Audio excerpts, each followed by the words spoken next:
জুলুম করা ওইটার উল্টা অর্থ দেয় বাবি ফালে। এই জন্য বাবি ফালে মুফসিতার অর্থ হলো আল আদিল ইনসাফকারী।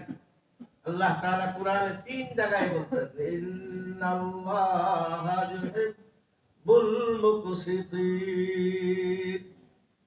সূরা মায়েদার মধ্যে আছে, এরপরে আপনার সূরা হুজুরাতের মধ্যে আছে, সূরা মুত্তাহিদার মধ্যে আছে।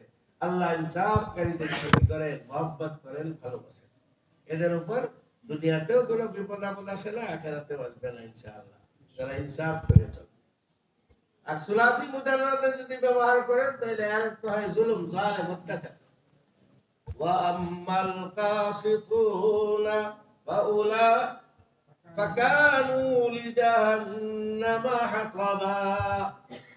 ওয়া আম্মাল কাসিতুনা ফাকানু লিজাহান্নামা হাতাবা।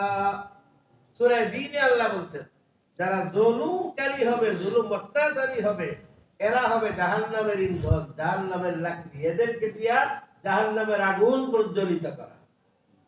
জাহান্নাম থেকে বাঁচতে পারবে না জুলুম করে, শুধু আখিরাতে না, দুনিয়াতেও পারে না। উলামায়ে কেরাম বলেন যে দুইটা গুনাহ আছে এরকম, একটা হলো জুলুম আর একটা হলো মা বাবার সঙ্গে খারাপ আচরণ। এই দুইটা গুনাহের শাস্তি আল্লাহ দুনিয়াতে দেয়। আমাদের দেশেও দেখেন নাই, খানা পাকাইছিল, খাইতেও পারে না, পালাইছে। জুলুম আল্লাহ সহ্য করে না।